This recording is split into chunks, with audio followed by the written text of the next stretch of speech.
क्या लाल किले में आज भी सोने चांदी की छत है? जी नहीं। दीवानी खास में जाकर देखेंगे ना, आप छत की तरफ गौर से झांकेंगे तो कहीं कहीं है ना, आपको चांदी के कुछ अंश लगे हुए मिलेंगे, चमकते हुए नजर आएंगे। सब कुछ है ना, सब कुछ उखाड़ कर यहाँ से ब्रिटिशर्स ले गए, अंग्रेज ले गए। है ना, वैसे तो आप जानते हैं कि आजकल पूरी की पूरी हिंदुस्तान की जनता यही कह रही है, मुगलों ने हिंदुस्तान को लूटा और मुगल्स हिंदुस्तान को लूट कर ले गए।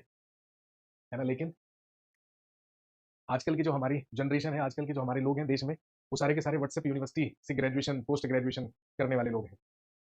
अब उनसे कोई ये पूछे कि भाई मुगल्स हिंदुस्तान को लूट कर लेकर कहाँ पर गए, जरा ये बताइए, इसका कोई जवाब नहीं है। तो मुगल एम्पायर हिंदुस्तान का एक साम्राज्य था, हिंदुस्तान का एक एम्पायर था। बाबर से लेकर, ठीक है, बहादुर शाह जफर तक जितने भी मुगल एम्पायर्स हुए, जितने भी मुगल बादशाह हुए, उन सारे के सारे लोगों ने हिंदुस्तान में ही शासन किया। जो भी उन्होंने रेवेन्यू प्राप्त किया, जितना भी धन उन्होंने अर्जित किया, वो सारा का सारा हिंदुस्तान में ही था। वो मुगल से यहाँ से कहीं लूट कर लेकर नहीं गए हैं। व्हाट्सएप यूनिवर्सिटी से पढ़ना बंद कीजिए। असली लूट का काम, है ना, असली असली लूट का काम तो अंग्रेजों ने किया। अंग्रेजों से पहले मुगलों को नादिर शाह ने लूटा, जो ईरान से आया था, लूट कर वापस चला गया। अहमद शाह अब्दाली बार बार आकर लूटपाट किया करता था, वापस चला गया अफगानिस्तान। या फिर सबसे ज्यादा अगर भारत को आर्थिक नुकसान किसी ने पहुंचाया है, तो वो है ब्रिटिशर्स, वो है अंग्रेज। लेकिन आप जानते हैं कि हमारे देश की जनता बेचारी भावुक ज्यादा है, छोटी छोटी बातों पर भावुक हो जाती है।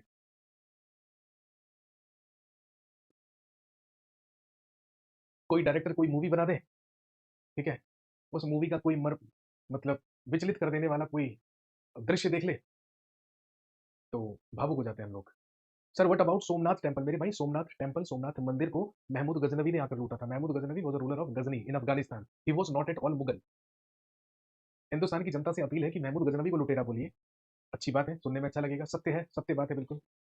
है ना, महमूद गजनवी मुगल थोड़ी था। मुगल्स का मतलब है बाबर से लेकर बहादुर शाह जफर तक 17 मुगल बादशाह, 17 मुगल एम्पर्स। सारे के सारे लोगों ने शासन यहीं पे किया। आधे से ज्यादा मुगल बादशाहों को जन्म पता है किसने दिया था? राजपूत महिलाओं ने। जहांगीर की माता कौन थी? हरकाबाई, जोधाबाई, राजपूत महिला। मुगल बादशाह शाहजहां के बारे में हम पढ़ रहे हैं, तो आप जानते होंगे भाई, जो शाहजहां था वो भी किसका बेटा था? जगत गोसाई का, जो कि एक राजपूत महिला थी। आधे से ज्यादा, आधे से ज्यादा मुगल बादशाह राजपूत महिलाओं ने पैदा करे हैं अपने कोख से, हिंदुस्तानी सारे के सारे। लेकिन फिर भी पता नहीं हमारे देश की जनता क्या चाहती है। हमारा जो असली आर्थिक नुकसान हुआ वो ब्रिटिशर्स की वजह से हुआ। ठीक है, किसी व्हाट्सएप यूनिवर्सिटी पे आपको ये लेक्चर नहीं मिलेगा कभी भी। कभी भी आपको ये बात कोई नहीं कहेगा, ना हमारी सरकार कभी कहेगी, कि जब, है ना, कि जब भारत का मुगल बादशाह जलालुद्दीन मोहम्मद अकबर हुआ करता था मुगल एम्पायर में, तो हम वर्ल्ड इकोनॉमी का 33% कॉन्ट्रीब्यूशन हुआ करते थे। 33% जो कॉन्ट्रीब्यूशन था वो इंडिया का था वर्ल्ड इकोनॉमी में। जब मुगल बादशाह औरंगजेब की डेथ हुई 1707 ईस्वी में, 1707 में, आज से लगभग 300 साल पहले या सवा 300 साल पहले, तो उस समय हम वर्ल्ड इकोनॉमी का मोर देन 45% हुआ करते थे। सोचिए कि मुगल बादशाह औरंगजेब जब मरा, तो मुगल साम्राज्य या हिंदुस्तान में इतना ज्यादा धन हुआ करता था, इतना ज्यादा पैसा, इतनी ज्यादा दौलत हुआ करती थी, कि हम वर्ल्ड इकोनॉमी, पूरे के पूरे विश्व का लगभग आधा जो धन था वो हमारे पास था। More than 45%। ये वो फैक्ट है जो बिल्कुल एक्चुअल है और जो आपको कोई नहीं बताएगा। लेकिन जब 1947 में अंग्रेजों ने भारत को आजाद किया, तो आप जानते हैं भारत कर्जे में तो था ही, लेकिन जब अंग्रेज हमें मुक्त करके गए, जब अंग्रेज हमें आजाद करके गए, तो हम वर्ल्ड इकोनॉमी में पता है कितना कॉन्ट्रीब्यूशन थे? लेस देन 3%, 3% से भी कम। तो हमें मोर देन 45% से लेस देन 3% पर लेकर आने वाले कौन थे? ब्रिटिशर्स, अंग्रेज।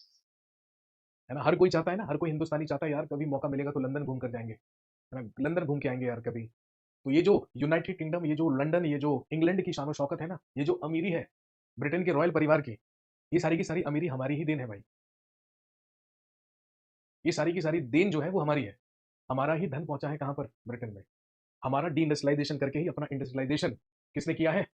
ब्रिटिशर्स ने किया है। समझ रहे हो बात? इस बात को कोई झुटला नहीं सकता, ये बात बिल्कुल पूरी तरीके से 100% सत्य है। सर आप हिंदू हो या मुसलमान, जो मर्जी आप मान लीजिए मेरे भाई, टीचर का कोई धर्म जात बिरादरी नहीं होती है। आप जो मर्जी मान लीजिए, जैसा आपको लगे। ठीक है, हमारे देश के लोगों के साथ यही प्रॉब्लम है, कि जब कोई सत्य बात करेगा तो सवाल एक ही उठेगा कि आप हिंदू हैं या मुस्लिम, आप हिंदू विरोधी हैं क्या, आप देशद्रोही हैं क्या, यही होता है हमारे देश में। हमारा देश भाई, है ना, ऐसे ही लोगों से घिरा रहा है शुरू से, हजारों साल से। इसीलिए यही कारण है, यही रीजन है, कि कोई भी बाहर का आदमी आकर, कोई भी बाहर का व्यक्ति आकर हमें बहुत आसानी से क्या बना लेता है? गुलाम बना लेता है। क्योंकि हमारे पास सिर्फ और सिर्फ दिल है, सिर्फ और सिर्फ इमोशंस है, बुद्धि नहीं है, दिमाग नहीं है। और अगर हमारे पास दिमाग होता, अगर हमारे पास बुद्धि होती, तो हमें अपने इतिहास में ये सब ना देखना पड़ता। और जो आज चल रहा है ना, वो भी तो कल को जाके इतिहास बन जाएगा। तो आप देख लीजिएगा, आने वाले 50 साल के बाद, 100 साल के बाद, जब हमारी आने वाली जनरेशन भारत का इतिहास पढ़ रहे होंगे ना, तो वो भी यही कह रहे होंगे कि यार 21वीं शताब्दी में भारत की जनता बिल्कुल मूर्ख थी, किसी बात की समझ नहीं थी, बस व्हाट्सएप पे कहीं से फॉरवर्ड करके कोई मैसेज आया, कोई इन्फॉर्मेशन आई और उसको हमने सत्य मान लिया, उसको हमने सच मान लिया। है ना? ऐसा ही होता है हमारे साथ। तो बदला नहीं है कुछ हिंदुस्तान में, 1000 साल पहले भी हम मूर्ख थे, हम आज भी मूर्ख हैं, हम कल भी मूर्ख रहेंगे, क्योंकि हमारे देश में आज तक जिसने भी सत्ता चलाई है, आज तक जिसने भी शासन किया है, मैं मुगलों की बात नहीं कर रहा हूँ, आप मौर्य साम्राज्य की बात कर लीजिए, आप गुप्त साम्राज्य की बात कर लीजिए, आप कुषाण साम्राज्य की बात कर लीजिए, ठीक है, उसके बाद आप दिल्ली सल्तनत की बात कर लीजिए, उसके बाद आप मुगल्स एम्पायर की बात कर लीजिए, उसके बाद आप ब्रिटिश एम्पायर की बात कर लीजिए। हर व्यक्ति ने हिंदुस्तान में सिर्फ और सिर्फ एक ही तरीके से शासन किया है, जो है डिवाइड एंड रूल, जिसको हम कहते हैं फूट डालो और शासन करो। और आज तक, है ना, और आज तक हमारे देश में शासन करने का तरीका बदला नहीं है। आज भी हमारे देश में शासन किस आधार पर होता है? फूट डालिए और मजे लीजिए और शासन कीजिए। है ना? ये बात परम सत्य है भाई, ये बात परम सत्य है। हम बात करते हैं मुगल बादशाह औरंगजेब और छत्रपति शिवाजी महाराज के बारे में। क्या ये बात आपको पता है? गूगल कर लीजिएगा या कहीं से मर्जी चेक कर लीजिएगा। ठीक है, मुगल बादशाह औरंगजेब का सेनापति पता है ना कौन था? जयसिंह, हिंदू राजपूत। और अगर छत्रपति शिवाजी महाराज की बात करोगे ना, तो आपको पता है छत्रपति शिवाजी महाराज का बॉडीगार्ड कौन था? करीम खान, अब्दुल करीम खान। छत्रपति शिवाजी महाराज का तोपची कौन था? इब्राहिम गारदी, मुसलमान अफगानी। हल्दी घाटी का युद्ध लड़ा जा रहा है, महाराणा प्रताप, अकबर। है ना, हमारी नजरों में महाराणा प्रताप यहाँ, अकबर यहाँ। लेकिन अकबर की तरफ से लड़ने कौन आ रहा है? राजा मान सिंह, हिंदू राजपूत। और महाराणा प्रताप की तरफ से लड़ने कौन आ रहा है? महाराणा प्रताप का सेनापति हाकिम खान, हिंदू राजा का सेनापति मुसलमान, मुसलमान राजा का सेनापति हिंदू, और आपस में लड़ रहे हैं। समझ गए बात? जागो, जागो ग्राहक जागो, हिंदुस्तान की जनता जागो, आंखें खोलने की जरूरत है हमें, जो हमारी खुल नहीं रही है। समझ रहे बात? कहीं से भी चेक कर लीजिए, ये बात बिल्कुल परम सत्य है जो मैंने आपको बताई है। लेकिन ये बात आप सुनना नहीं चाहेंगे, आप सुनना पसंद नहीं करेंगे, क्योंकि अगर मैं ये बात करूंगा, क्योंकि ये बात सत्य है, और सत्य बोलने में किसी का क्या खौफ, किसी का क्या डर। लेकिन अगर मैं सत्य बात करूंगा, तो आप मुझसे यही सवाल करेंगे, आप हिंदू हैं या मुसलमान? अबे हिंदू और मुसलमानों से बाहर निकलिए, है ना, देश और दुनिया में और भी बहुत कुछ काम है करने के लिए। भगवान ने धरती पर भेजा है कुछ कर गुजरने के लिए, वो कर गुजरिए। हिंदू मुसलमानों के चक्कर में फंसे रहोगे, तो हमारे पूर्वज भी इसी चक्कर में फंसे रहे, हम भी इसी चक्कर में फंसे रह जाएंगे। इससे ऊपर उठ जाइए।